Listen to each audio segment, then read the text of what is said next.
Hello and welcome to the latest episode of a discussion.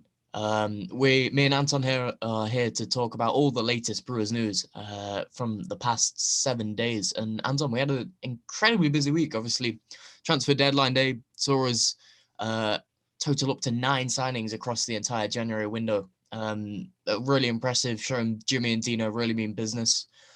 We did, of course, bring in the three that we mentioned last week: Terry Taylor, Tom Hamer, and Josh Earl. First of all, good evening, and are you excited to see what they can offer to us? Yeah, definitely. And again, a lot of people have probably a dig at me for saying this, but so the chairman's backed the new manager and the new management team amazingly to change probably the squad round with 9 players going out, and I think I've totaled up 8. 9 players coming in and 8 going out. It's a massive overhaul of the squad, and it's certainly an expensive exercise. So, hats off for the chairman for showing a little bit of ambition. The fact that he wants to get out of this mess and doesn't want to just to fade away going into League Two. He wants to actually make good fist of it with a new management team and give them all the tools he possibly can. What do you say? It's certainly exciting. 9 new players in a short space of time. As you can see, I think it's going to bring energy. Obviously, the age of the squads come down considerably, so obviously that will bring more legs with the energy.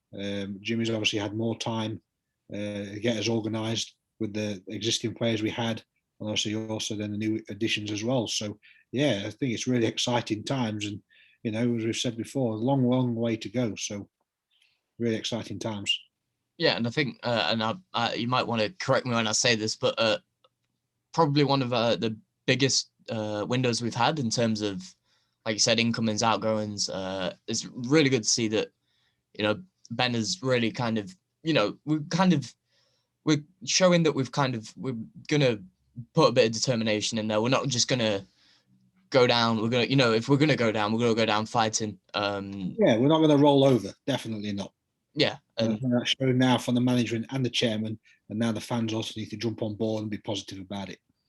Yeah, and a lot of positivity. I think around the last I think in me personally, I've, found myself feeling so like it can, a lot more optimistic as the kind of the days pass by, really. And obviously we got some surprise signings as well, ones that perhaps were kind of swept under the carpet a bit.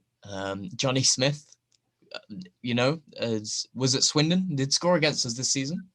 It looks like maybe kind of a similar player to Charles Vernon, looking at kind of, their athleticism, the trickery, position-wise as well. Obviously, a kind of wide player. Is he one that you're happy to see is that we've kind of brought in? Is scored against us this season as well, Is a regular football manager signing. So yeah, it's nice that the reality comes to it comes to life a little bit. So yeah, as you can see from the highlights, is a winger that's pacey, quite direct, similar to Vernon, I think, but hopefully a bit more of an end product. I don't think we saw the best of Vernon. I'm not sure what happened there, obviously, with his departure. It was a case of a personality clash or didn't fit into how Jimmy wanted to play. Or wasn't going to get as much game time as he thought. But obviously, him going out and Johnny Smith coming in is a good like-for-like replacement. And I'd say hopefully, from what I've seen so far, he'll bring plenty to the table.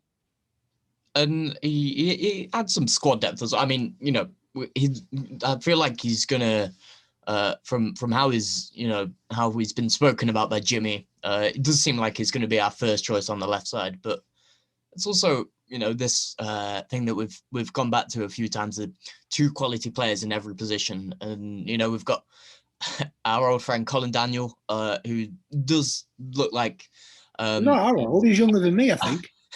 a younger friend, Colin Daniel, who does look like he wants to. He's going to be playing as kind of a left midfielder, in that kind of 4-4, 4-1-4-1 or 4-3-3, however you want to see it. Is going to be kind of on that left-hand side position. And now obviously we've got possibly a more attacking option in Johnny Smith, and it looks like a good player to have. Looks like he can offer a lot. Like I said, he scored against us this season. Apparently he's got an incredible strike on him and a good cross as well, which is what we kind of want from that left side. And of course, can also play on the right as well, where we've got, again, good depth, and cutting inside maybe a little bit better off, gives us a bit of kind of a change rather than having two traditional wingers who are just looking to get crosses in, and you've got someone cutting in a bit like Vernon did at times, obviously cutting in onto his stronger foot, and you have that far post always opening up for you. It looks like a really, really smart signing, as most of them have been. And yeah, excited to see what he can bring to the table. I think the other thing regarding the signings is it's good to see that there's a few that have signed on 2.5-year contracts on permanence as well. And the younger lads. Obviously, we did that with Joe Powell was the last one, I think, that kind of came in and did that. We've obviously signed them for small, nominal, undisclosed fees, as the clubs described them. But obviously, one's come from Wolves, out of the Wolves Academy, Terry Taylor. So again, it will have been held in high regard there. And obviously then Hamer coming in from Oldham, again, obviously paying a little bit of money for there, one for the future and obviously to build on. So as you say, the squad depth's there, the ambition's definitely there, signing these on long contracts. If the unfortunate happens and we go down, it's certainly a good solid base for us to certainly compete to come back up. But you look at the short term, I think there's no reason with the squad, you say the depth that we've got in quality now, that we can't make a good fist of stopping up. So yeah, it really, really is promising. Another player that we bought in to add to that quality and that quality and depth as well was Ryan Broom. Seemed to come around very quickly. Obviously joined us on loan from Peterborough for the rest of the season. I remember him at Cheltenham a few years back, and he was a really, really good asset for them. And again, it's positions where we probably needed someone with, we know there was a lot of rumours around Akins on deadline day, and we'll kind of touch on that in a bit, but he can play on the right. He can play as a 10 as well, which gives a bit more competition for Joe Powell's space, which maybe could have been seen as a bit of a kind of a free hit in a way. I think Joe's his role and how he plays for us is that kind of, the most attacking of the midfield three. Is kind of, we didn't really have anyone to compete with him really, creativity wise, but now we've got depth there. It's going to hopefully be pushing both of the players to their best, a good loan signing. Yeah. I'm hoping it'll get the best out of Joe Powell, because I think there's plenty more to come. I think there's lots of more in his locker that he can bring to the table. I think he has been lazy at times when we've not been with the ball. I think you see like in Jimmy's first two games that he was a lot more, he had a lot more energy without the ball. And he tried to track back a little bit more. But obviously, with the way we're playing, it should help him not have to do that job as much. But as you say, this Ryan Broom can play on the right and play in the middle in his 10 kind of position. Probably a little bit similar to Mark Duffy all those years ago. Can play that little pocket role and take that ball on the half turn and do a full turn and slot those little passes in. Obviously, we've seen him in the past. You know what he can do. And hopefully he's one that's going to unlock the locker a little bit and give more service to Kane up front, or the two wide players who's going to go and join in, or even Ryan Edwards running through, or Sean Clare. So, yeah, it's a clever signing, a clever little player. I think we were linked with him before on a permanent before he went to Peterborough. So, managed to get him into the now on loan. It's really, really good signs. Yeah, and as you kind of alluded to, is a quality player, which is, something that, and as you mentioned with Joe Powell as well, is someone that we want to push both of these players to their best. I agree with what you said about Joe Powell. I think at times, remember that Charlton game, he was absolutely incredible in that 4-2 home victory. But he never really, just as you said, never really kind of got a good, consistent run of good form. And hopefully, I think he's confidence led. I think he really is confidence led, and I think obviously going from Nigel Clough, then going to Jake Buxton quite quickly. Probably tactically was told different things to do, and obviously then things not going so well. His confidence probably took quite a hit. So hopefully Jimmy coming on has given him a little bit more of reborn confidence. And as I say, if he can get those other players working harder for him, and him just doing that a little bit more, I think the levels of performance from him will shoot up no end. He has certainly got quality, but as I say, he just needs to unleash it a little bit more consistently.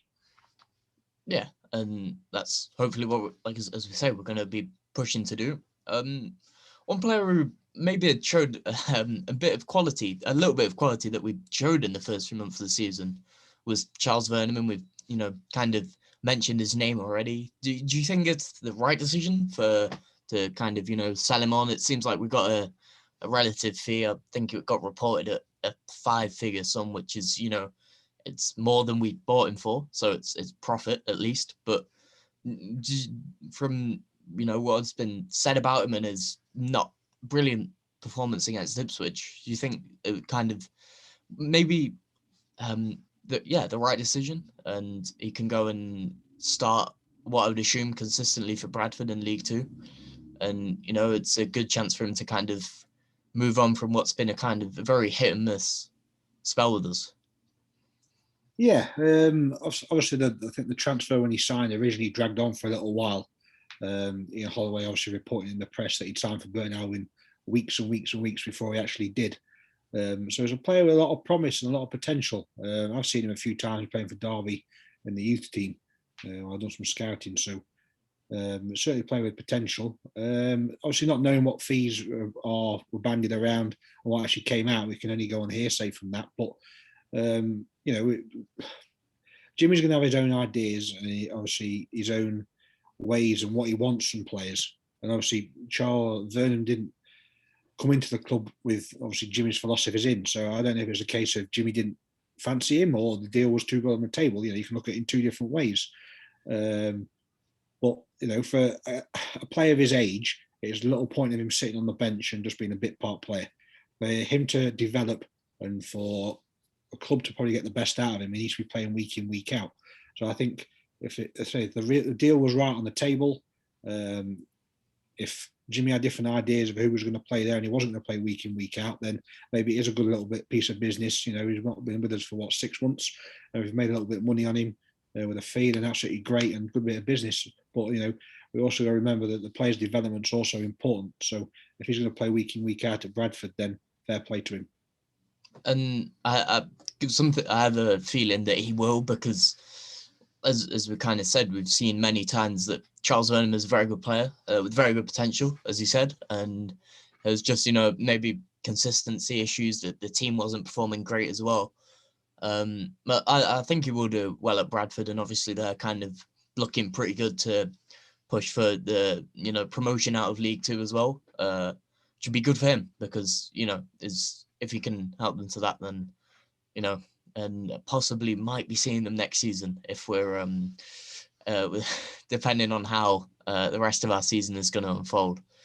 There's different permutations of that, isn't there? We could stop up, they could come up, we could go down and they could come up, or we could go down and they stay down. So yeah, there's lots of different permutations. But just going back to obviously Vernon, one thing I'm a little bit disappointed about is probably he wasn't given enough time probably this season. If we could have held on for him for another few months to see how he could develop.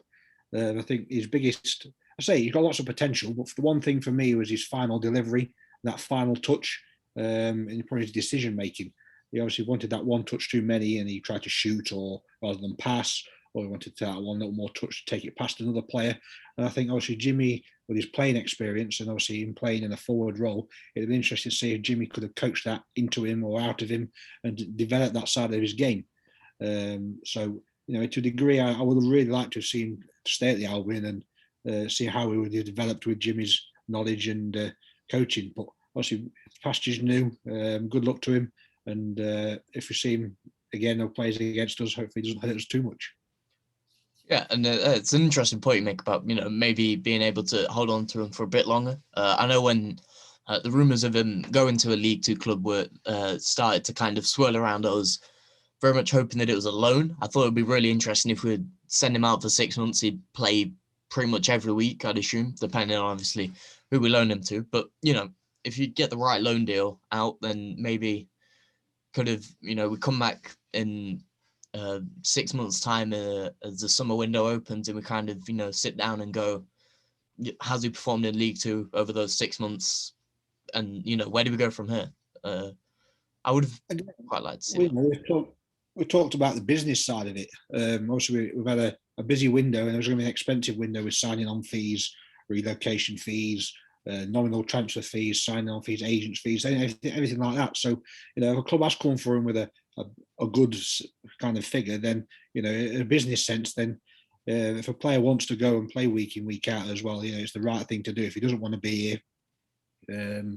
So we've gone through all the reasons, but financially, the club needed probably a little bit of a booster from obviously the other signings we've made. So, it could be good business. It's just clever, and obviously how you move your poker chips around to get the best deals out there. So a loan would have been ideal, but obviously getting rid of him on a permanent, then it brings some money in and helps with other signings. Then great.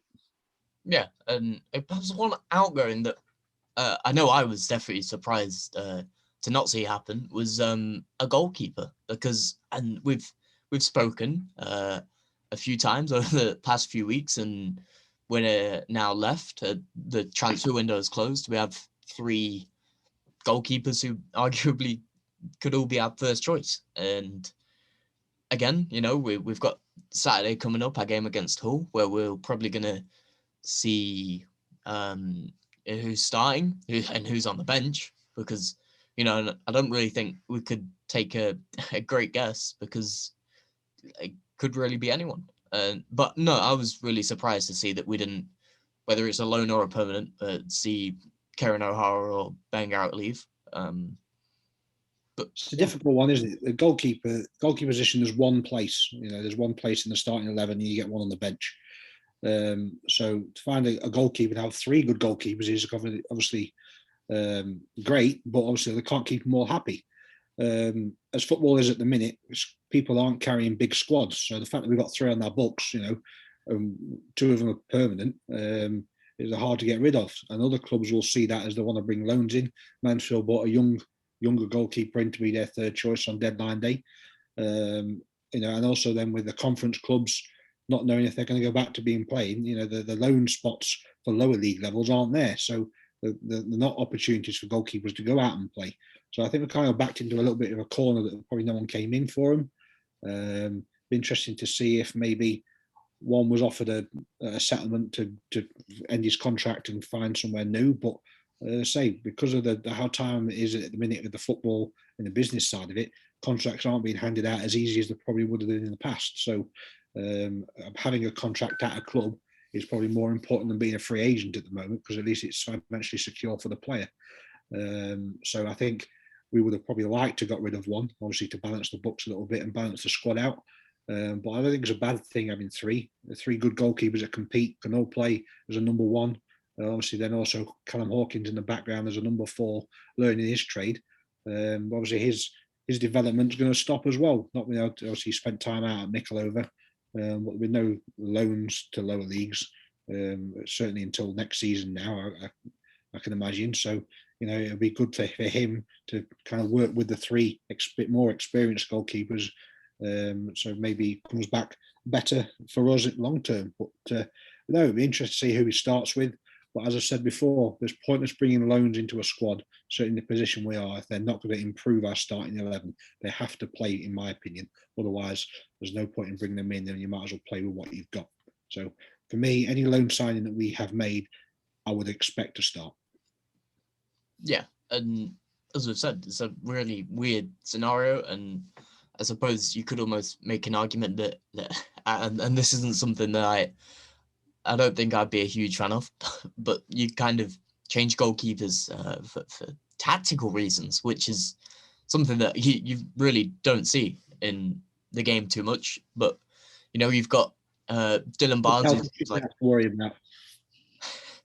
Well, but you've got Dylan Barnes, who's seems to be a very much a kind of modern day keeper. Really good with his feet by the sounds of it. You've got O'Hara, who kind of is a bit of a blend between a shot stop, like a traditional shot stopper, and someone who's a bit more suited to playing out from the back. And then you've got Ben Garrett, who I think from how we've spoken previously, we both kind of seem to be one a really good shot stopper, but perhaps is coming off his line, is dealing with set pieces and that kind of thing isn't quite there. But like you said, it will be interesting. And I'm sure, like you said with loans, and I agree, because the loan spaces are very important, and you can get a lot of really good deals as in a loan player at this level. There's a lot of Premier League clubs who will be looking around, offering people out to teams like us, who kind of so they can get minutes. So I do think we'll see Dylan Barnes start, but maybe we won't, and we don't really know. No, I think also with the amount of new signings, it's almost like a new season, isn't it? A new season comes in and you kind of finish in April, May, and then you wait till August to find out who that starting 11 is. I'll go back to when we went up from the conference of that first season under Pesh in League Two. The amount of signings we made, I think there was only one. I think that one or two made the starting 11 from the previous season. So it's almost like the season starts again on Saturday. It'll be interesting to see what Jimmy's makeup of his starting 11 will be. He probably won't know his best 11 for a few weeks, but we've got to make that decision fairly quickly and build on that. But it's quite exciting. I wouldn't like to pick. Yeah, neither would I. But thankfully, we don't quite have that job, so we're. Well, I don't know. I won't mind it. Well, yeah, but we'll stick to Football Manager. We will stick to Football Manager, and we'll let Jimmy and Dino make that call. Another call that they probably had to make, as I teased earlier on, is that there was a lot of some really strong rumours for his deadline day. The big one being that Lucas would go and join Nigel Clough at Mansfield, and as a kind of replacement, I guess, we'd bring in Bowman from Exeter. And then at the end, it seemed like John Brayford was kind of thrown into the deal as well. It was all a bit hectic, and it was classic deadline day. It seemed like the deals were almost done, and then suddenly Exeter cancelled because they wanted a striker. But this is, by the sounds of it. And then obviously we didn't want to let Lucas and John go then if we weren't going to get anyone in return. It was crazy, really. And do you think we've ended up, do you think we've come out good, or would you have liked to have seen, not liked to have seen, but do you think maybe we would have been a bit better off if we could force the deal through?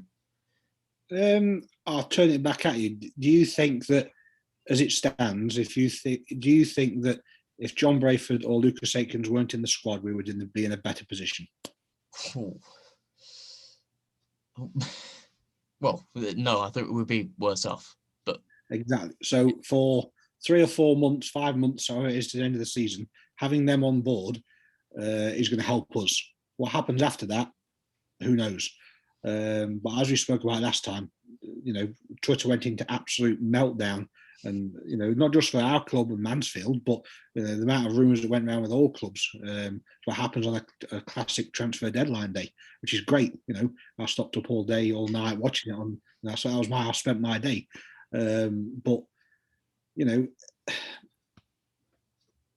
Clough will want to keep. From the past experiences, he likes to keep his players together and obviously build teams around that. Johnny Brayford's approaching 33, I think. Obviously, he's had injury problems, but he's on his day, he's probably our best defender we've got. Lucas Aikens has been an absolute asset to the club since the day he walked through the door, not just on the pitch, but obviously what he does off it as well. And I think his character is something that you can't substitute, and you can't just find from somebody else on the cuff. You have to earn respect, and he certainly has done that with the fans. And I think he does that also with his teammates. So the fact that Lucas and John are still here, with their experience and fighting for the cause, I think is absolutely fantastic. What happens when their contracts run out in the summer, who knows? But obviously, I would have thought that Nigel at the right money would want them. Obviously, depending on what league we're in, it'd be interesting to see what Jimmy's plans are going forward from that. But let's look to the present day. We can't change anything. Let's not look too far. Let's try and get out of this mess we're in, and with the players we've got. Yeah, and we're gonna look to kind of build on what I would regard as a very successful January transfer window with our game against Hull at home on Saturday.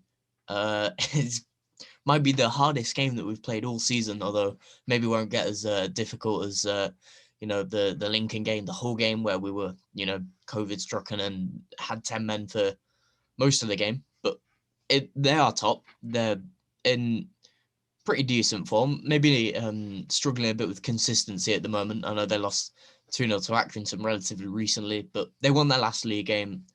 They're going to want to push to keep themselves top of the league. And looking back more historically, we've never beaten them. We've only played 3 games. We've never beaten them. We've only scored once, and it was Jackson Irvine who then went on to obviously sign for Hull and take part in that 5-0 win. We just have a really, really bad record against Hull historically, as far back as the second championship season. So perhaps not too long ago, but it's going to be a difficult game. Records are there to be broken. There's always a first time for everything. And I think we were seeing in all leagues in football this season, anybody can beat anybody. You look in the Premier League, and it's absolutely ridiculous. There's about 6 people fighting for the title, and the race for now for the bottom 4 is also increasing to probably 6-7 teams. I think that you look at every single league, it's pretty similar. We look at the bottom of League One. I think you go up to as far as Shrewsbury. So there's probably 6 or 7 clubs that are fighting for the fall and relegation spots. You look at the top end, and there's probably 4, 5, 6 that could probably win it, and there's probably 10, 12 teams that can get in the playoffs. So for a football fan, I think, I know we're in different situations at the moment and circumstances, but I think the excitement of every league, and there's no runaway leader, there's no runaway bottom club. Anybody can beat anybody. So I think, yes, it is going to be a hard game playing top of the league, but they're only top halfway through a season. We could have what their first half of the season was, and they could finish out how we've started. They might not win a game, and we win every game. So that's what halfway through the season, why the league's so interesting. So why not? We've got a new team. Everybody's fighting for the cause. Everyone's going to be fighting to show what they're capable of doing, past and new players. So I think Saturday is going to be a cracking game, and no matter what. But I think we've got as good a chance as anybody. Fresh start. Yeah, and I'd expect to see a lot of the kind of signings broken into the squad, for that game. But yeah, like we said, it's going to be difficult. But as you've mentioned, anyone can beat anyone at the moment, and it's everything's just kind of unpredictable at the moment. And I mean, I have no idea how Saturday is going to go for us, because at the same time, as much as we like to be optimistic here, we could also just get torn apart, which isn't going to happen, hopefully. But the possibility's there, and and I think one good thing. I'd be absolutely amazed if we gave in and we didn't give it a good shot. Knowing what Jimmy's already done in a few weeks and his transfer business, there's no way we're going to cave in and just roll over and have a tummy stroke. We're here for a battle. I'd like to agree with you there, but and it almost seems kind of really, it's perfectly set up for us to go and cause an upset, because as we are bottom of the league. We're in a pretty, we've had an awful season, and it's kind of like within a month, new manager, loads of new signings. The spotlight's going to be on Hull, really. There's going to be on them to perform, as it kind of was against Lincoln a few games back. And at the end of the day, for us, I don't think there's any pressure on us to go out there and get a result. And that's how when Burton Albion perform best, as we know. And it seems kind of perfectly set up for us to go and get a Jimmy 1-0 and walk away dancing. Yeah, I think you've said the words then. There's no pressure. No one expects us to beat anybody at the minute, so I think that'll work into our advantage. There is no pressure. We just got to, it's a new set of teams, a new squad that's at the club now. 6 weeks ago, everyone looked at the table when Jimmy took on. You think, well, we're 4-5 games played more than anybody else. They've all caught up and they've not got away. Everyone was on about this, and I said at the time, points on the board are more important than games in hand. Obviously, and those games in hand haven't equated to many more points on the board. So we're in a better position now than we were 6 weeks ago without playing many games. So the pressure isn't on us. The pressure is on everybody else above us. They don't want, let alone Burton Albion, who are rock bottom at the basement, catching them up. Hull City don't want rock bottom Burton Albion beating them who are top of the league gunning for promotion. So the pressure is not on us at all. And I'm sure that's the approach that Jimmy will go into it on Saturday and says to his players, be organised, do what we've asked you to do at training, the patterns of play, the organisation, the shutting down, the formations. You do that side of it, and the pressure's all on the opposition to try and work out how to get through us. So, we're in a fantastic position, even though we're bottom, we're in a fantastic position, a clean slate for everybody, and as you say, no pressure. No one expects us to stop up. So if we stop up, again, it's another Burton Albion miracle that we've seen so many times. A bit different. Obviously, I'd prefer to have a season where we're not rock bottom and we getting a miracle getting into the playoffs. But, it's Burton Albion. Anything can happen. So I say, no pressure. Let's just go out and enjoy it. And I think it'll be interesting to see how the result ends up, because we're kind of in a bit of a similar scenario against Charlton earlier in the season, and we kind of seem to keep going back to this game as our one kind of moment of the season where it was like, wow, no one saw it coming. Charlton were, I want to say they were sixth at the time, or, they were in good form. And we went out and we played them off the park. We scored some really well-worked goals and hoping to see the same tomorrow. And after that, as you mentioned, for Charlton, it was a disaster. I remember, scrolling through and after the game and seeing their fans outraged because we were in a horrendous run of form at the time, if I remember correctly. I think we must have lost our last 5-6 coming into the game. I might be wrong. We obviously hadn't won since that Accrington game, first home game. Many games. Well, yeah, but we were in bad form, and we came, like I said, scored 4, and hopefully, like I said, we'll see that on Saturday. Maybe get rid of the 2 conceded. I think a 4-0 would be an okay result. We'll buy you a pint if we score 4 goals on Saturday. I will be the first person you buy you a pint if we score 4 goals. That's just 1-0 will be more than happy with. 1-0 will suit us. Is that what your score prediction is going to be, Anton, as always? Jimmy Flatt, thanks to manager, so yeah, 1-0. Yeah, I mean, I think I'd take, not to say that we don't win the game, but I think a draw still would be a really it'd be a positive result for us. It wouldn't be one of those draws that teams sometimes get where it's like you draw and you're like, we could have won that game. Maybe we should have won that game. It'll be a good draw, which seems like a bit of an oxymoron, but it wouldn't be bad to go as Hull. You're in the big words today. That's twice you come out with a big word. No, you're right though. A draw would be a massive statement. To draw against top of the league would be massive, even though we're at home. To be a 0-0 draw, I think would even be more of a fantastic result. In fact, we're keeping a clean sheet. To win would be nice, but as you say, a draw would be equally as important. And would see us catch up to Wigan, who, as you kind of alluded to, haven't won since we last played, I don't think. So we're kind of, we're 6 points off them now. I think, games played wise, we're now a lot closer than we were, and hopefully, a draw, and we're kind of looking up a bit. Obviously, Swindon, who were, lurking around near the bottom as well. They obviously beat Wigan, but it's still not a huge gap, and we can pull it back. And I'm quietly confident that we're at least going to make a really good go of it, and it will start on Saturday. Definitely. I think the positivity that's coming out of folks now is a hell of a lot different to it was 4 weeks ago. Read a guy on Twitter today, quite knowledgeable about the leagues, quite good to kind of look at and listen to. He's done a prediction of where he thinks everybody in the Championship, League One, League Two will finish, and he's backed us now to finish outside the bottom 4. I'm a similar feeling to him, and I think even the fans, you can tell the the fans are all of a sudden a lot more positive than they were a while ago.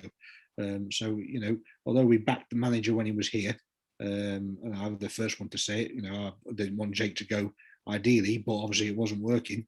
But the cultural change and the positivity and the attitude from obviously not just within Burton Albion, but obviously as the fans as well and around the town, even obviously we can't be out there and talk to people, but on social media and etc., it's completely different. And I just hope that energy obviously propels to the players that actually do look at social media.